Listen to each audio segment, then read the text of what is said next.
A lot of vital work in science and health could be impacted, from cancer research to food safety.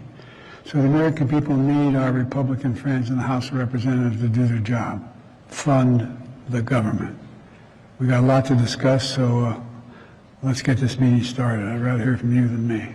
Folks, $5,000 can be claimed right now by many Americans. Negotiations are beginning on boosted cash payments that would actually help provide financial aid to many low-income households. Here is the latest news on another round of stimulus checks. The Alaska Senate approved a state spending package, and that includes spending cash payments of $5,500 for people in Alaska. The package includes dividends of about $4,200 to residents this year, as well as energy relief. These energy relief checks are about $1,300. The vote in Alaska comes as a number of other states are considering sending more direct payments to the residents as Americans continue to grapple with record high inflation and rising gas prices, driven by the crisis.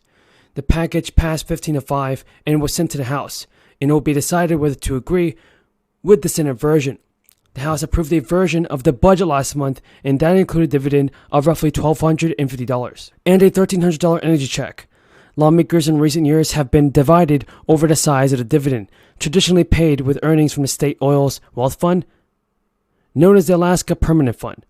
During a debate on the budget, the Senate voted 10-9 in support of a dividend of about $4,200. The cost for the size dividend would be nearly $2.8 billion, while the cost of the proposed energy payment is estimated at $840 million.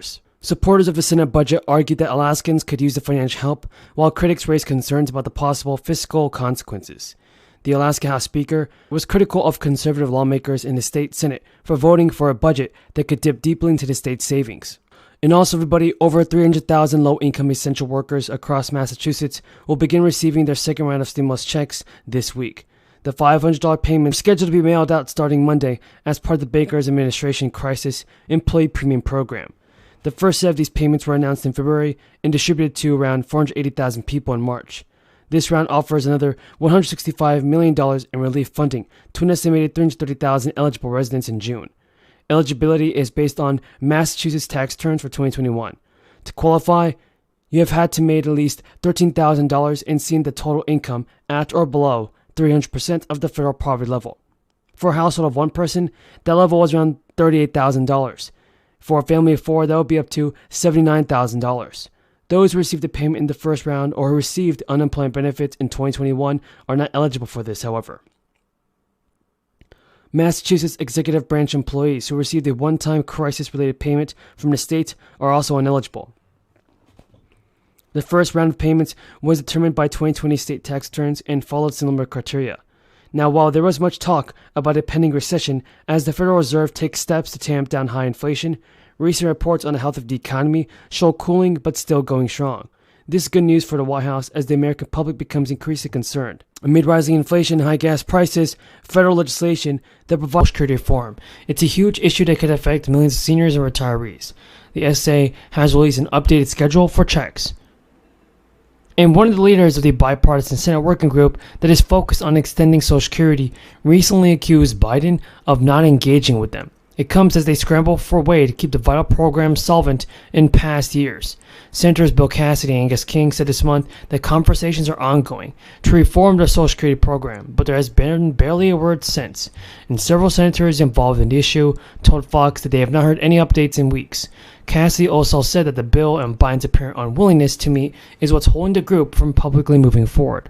The president had previously accused Republicans of wanting to cut Social Security and Medicare, a claim that has been denied by the GOP. Even as Senate aide told Fox, there has been multiple requests from both sides of the aisle to meet with President Biden, and there have not been anything yet. The aide stressed that the group was bipartisan, and its membership is in the double digits. Mitt Romney shared his thoughts on the issue. He stated it's one of the topics he'd like to see addressed because we're not seeing cuts for anybody that's in retirement or near retirement, and that's clear. He doesn't want that. Make sure that we have a system from a 25% cut, he said. And when a trust fund runs out in about a decade, it's our top priority. And Social Security checks for April are scheduled to go out. Payments are being distributed on a weekly basis, with payments going out on the second, third, and fourth Wednesdays of every month, depending on your date of birth. If you received Social Security before May 1997, or if you're receiving both Social Security and SSI, then here it is, because you will receive Social Security payments on April 3rd, and SSI was paid out March 31st. Because one of the biggest unknowns since the Federal Reserve started its historic rate hike campaign is how many jobs could be lost from the central bank's deliberate effort to slow down the economy. So far, the labor market has stayed white hot, with unemployment hovering at a half-century low, but Federal Chair Jerome Powell's acknowledgement on Wednesday is that the banking sector meltdown could lead to tighter credit conditions for households and businesses, which would in turn affect economic outcomes. And has critics reminding him of the human aspect of that would be millions of people out of work. The Fed's latest economic projections released on Wednesday were largely in line with those from its last forecast in December. In fact, the unemployment picture even grew a tinge less gloomy, with an estimated 2023 jobless rate of 4.5% instead of 4.6%, assuming no change in the labor force. Going from the current unemployment rate of 3.6 to 4.5% would mean this: 1.5 more million people will be unemployed by the end of the year.